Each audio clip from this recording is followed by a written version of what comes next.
Jadi yang menjadi problem adalah kan Ya, kekuasaan ini sangat menggiurkan ya. Masa lama ya, itu ya. ya, ya, ya. Itu sudah satu hal yang umum diketahui ya.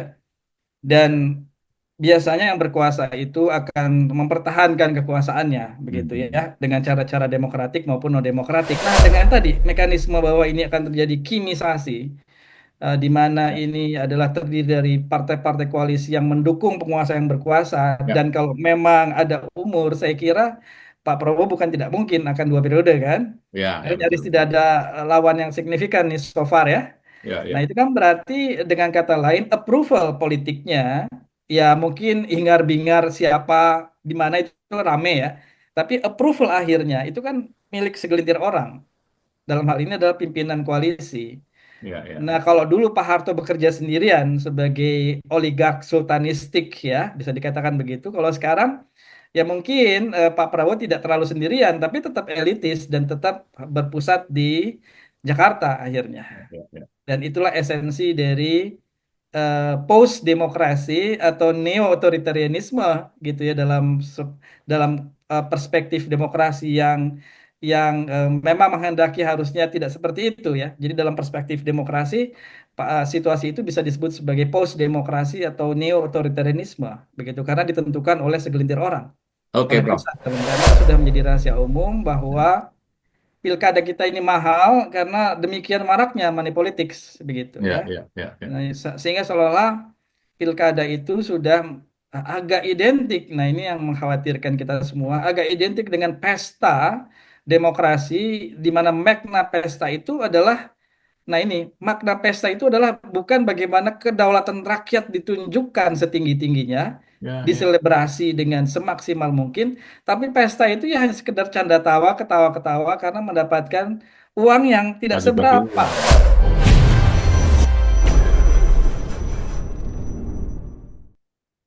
Diskursus pilkada dipilih langsung oleh rakyat atau pilkada dipilih di DPR kembali dibuka.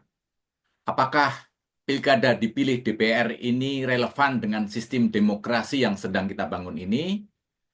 Kita akan membahasnya bersama Profesor Firman Nur, peneliti senior BRIN. Selamat pagi, Prof. Selamat pagi, Mas Rahma. Ya, soal gonta-ganti atau revisi undang-undang ini kan sesungguhnya sesuatu hal yang biasa dilakukan atau rutin dilakukan oleh DPR maupun pemerintah. Eh, tapi pertanyaannya adalah berkaitan dengan undang-undang atau revisi undang-undang pilkada ini, apakah apa wacana ini murni demi memperbaiki sistem demokrasi kita atau ada agenda lain selain itu, Bro? Iya, baik. Yang pertama memang ke gonta-ganti aturan itu merupakan yang lazim ya. Ya, Ya, apalagi di negara yang demokratis. Eh, ini memang perubahan itu diharapkan agar semakin rasional, ya, hmm. semakin logis aturannya, Ya, dan juga semakin mendukung penguatan demokrasi. Itu yang perlu diingat. Jadi tidak ganti sembarang ganti, ya, tapi bagaimana pergantian itu justru akan makin memperkuat ya, kualitas demokrasinya. Demokrasinya semakin membumi, ya, demokrasinya semakin applicable, dapat dilaksanakan dengan baik, dan juga pada akhirnya makin memperkuat mhm. hakikat demokrasi itu sendiri, bukan justru makin melemahkan atau menyebabkan kemunduran bagi kualitas Ya, demokrasi. Saya kira itu ya yang ya, menjadi ya. catatan penting. Nah, sehingga yang merisaukan dengan adanya wacana untuk mengembalikan pemilihan kepala daerah itu ke DPRD adalah jangan-jangan pergantian ini bukan memperkuat hakikat substansi dan praktik demokrasi, tapi Ya. justru makin melemahkan begitu. Ini Hmm. yang kemudian beberapa eh, kalangan dari penggiat pro demokrasi dan juga civil society ini angkat bicara eh, dan belakangan ini semakin sering karena berangkat dari satu asumsi yang sama Mhm. bahwa jangan-jangan perubahan itu bukan menuju perbaikan dan penguatan demokrasi, tapi makin melemahkan.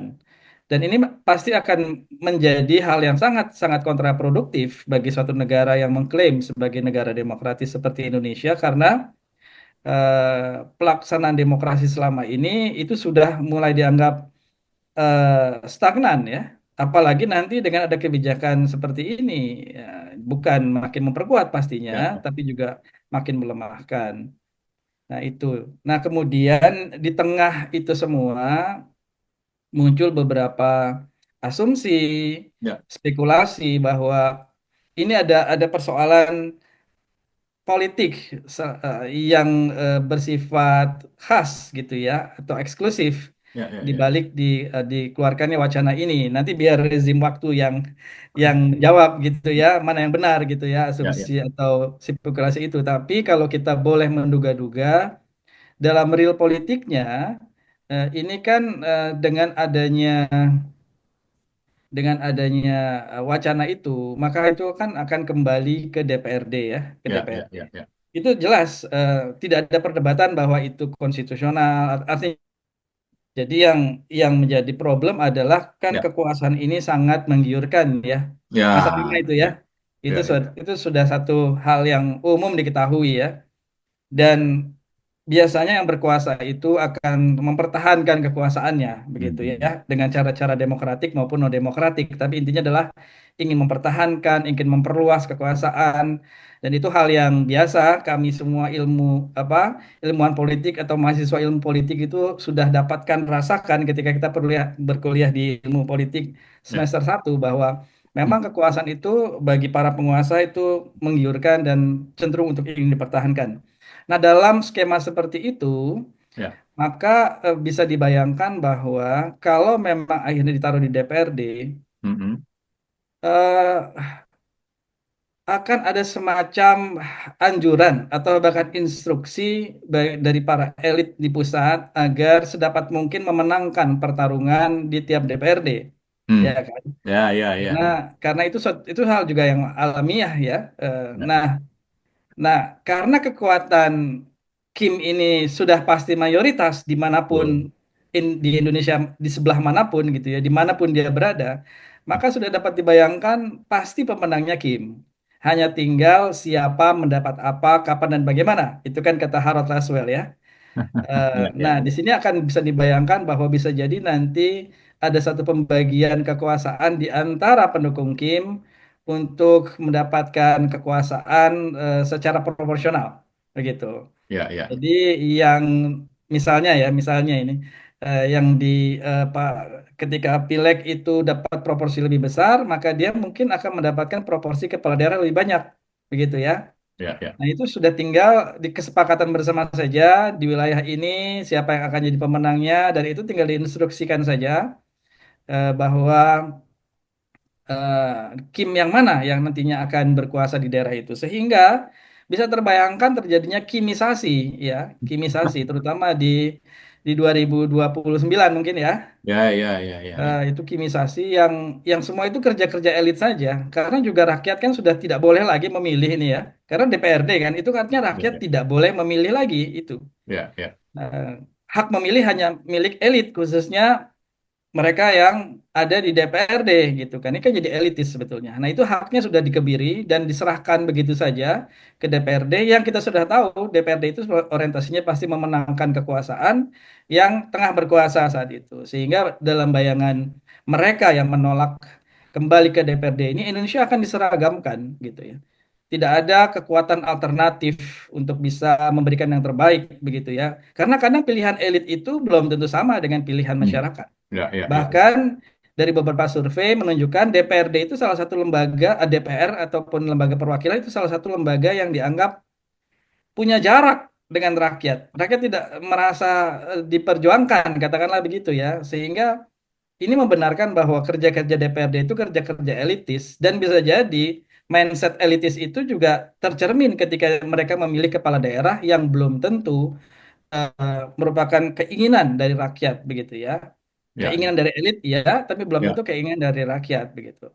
Nah, rakyat juga tidak bisa melawan apa-apa. Kalau di pilkada sekarang kan beberapa kandidat dari Kim kan berhasil dikalahkan ya, katakanlah Ya, begitu. ya. Masih ada perlawanan lah dari rakyat. Tapi nanti ke depannya itu sudah tidak ada lagi kemampuan rakyat untuk berekspresi dan melakukan perlawanan begitu.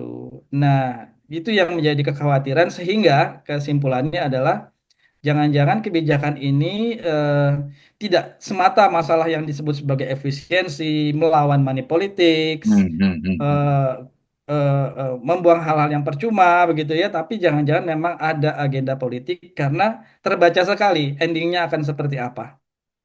Prof, Saya kira itu. artinya eh, bisa nggak ini sistem demokrasi yang dibangun Prabowo ini akan balik ke zamannya Soeharto, sistem Orba waktu itu, Prof? Ya, jadi sekarang juga sudah ramai orang-orang yang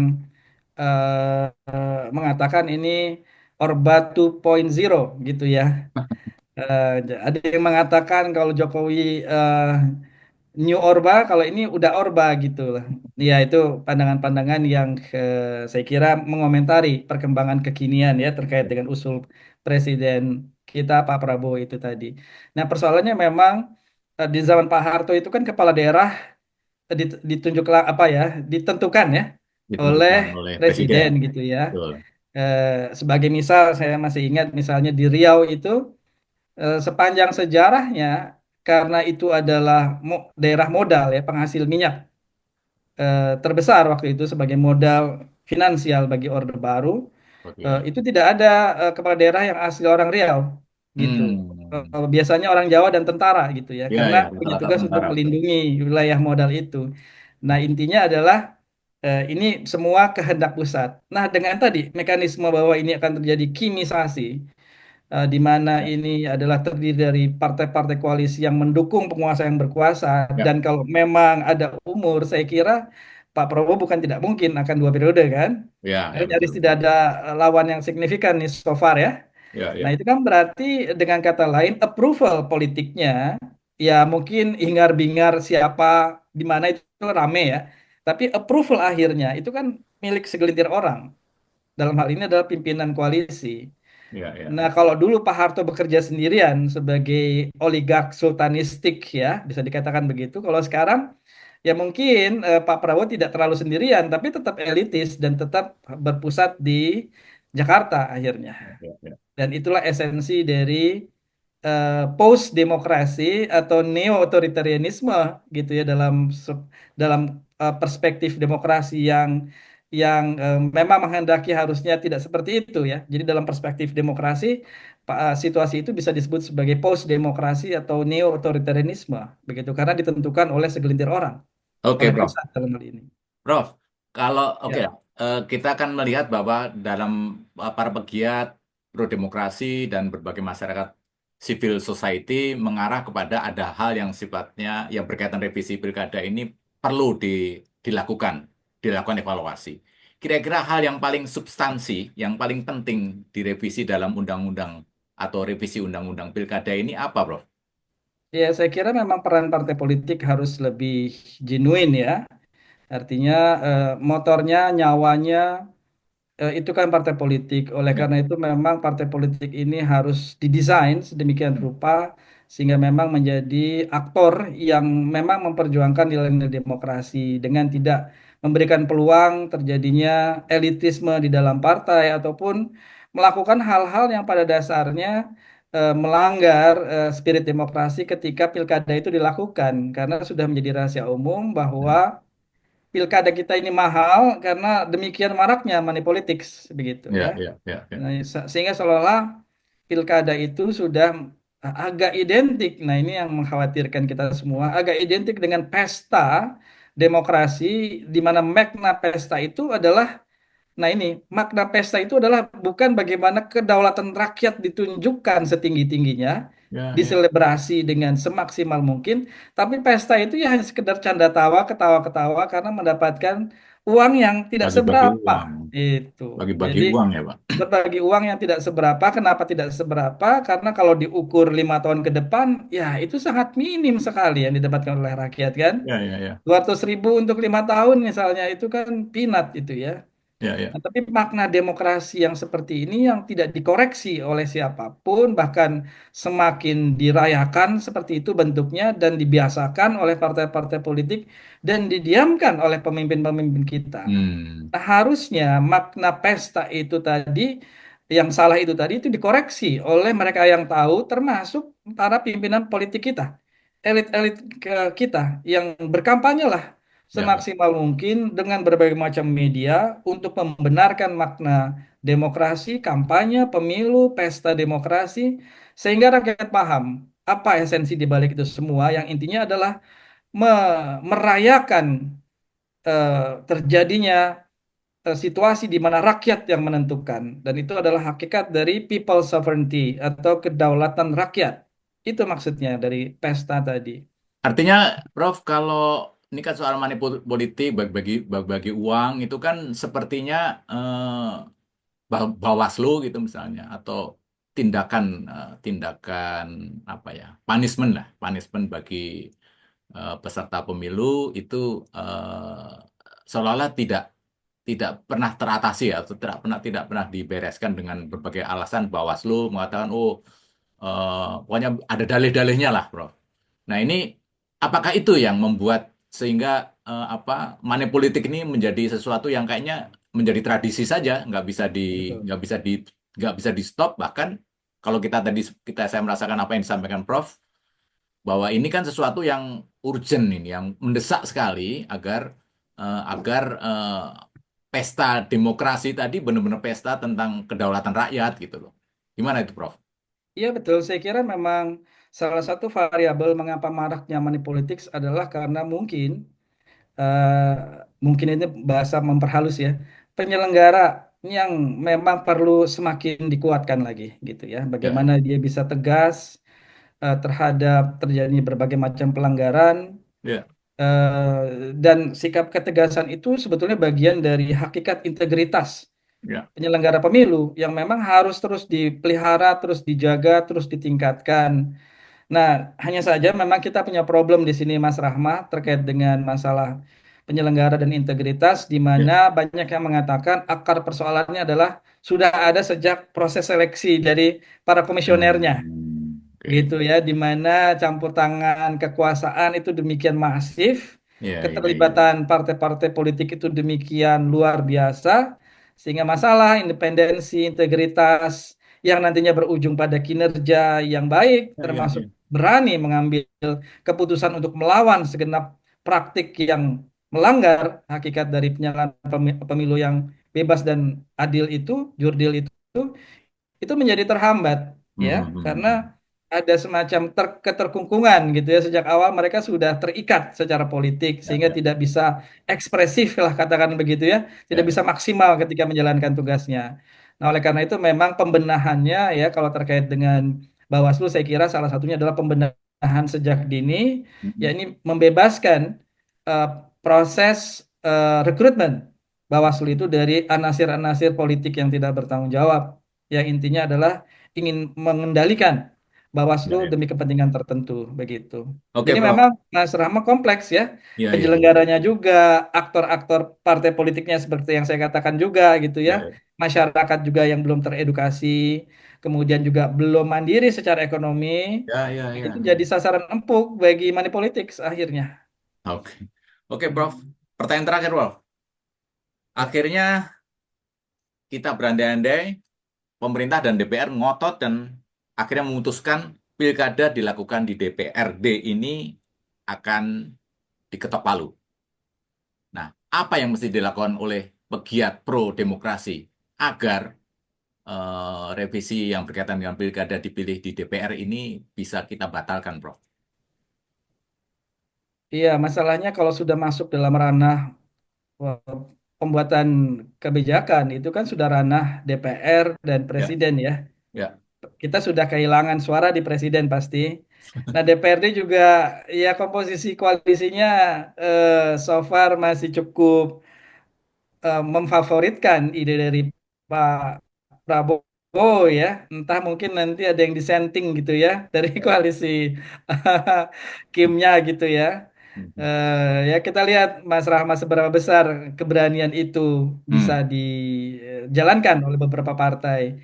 Kalau Mhm. so far sih peta politiknya ya so far kan hanya PDIP ya, PDI Oh, Perjuangan yang ya, ya, ada di luar ya. mainstream itu. Nah, selebihnya saya kira itu akan sangat mudah menang, dan udah kalau kayak begini ya pasti akan terjadi upaya pembenaran dan sosialisasi mengapa kita harus DPRD dengan segala alasan. Hmm. Sehingga rakyat seolah-olah akan dicekoki nantinya bahwa ini yang paling oke buat Indonesia ya. Ya, Nah, ya, padahal kan juga ya belum tentu. Kalau sudah sampai level itu saya kira berat. Nah, makanya kalau bisa sedapat mungkin dicegah sebelum itu sudah akan mengarah ke sana meskipun itu sangat berat Mas Rahma. ya, Tapi kalau toh akhirnya kejadian ya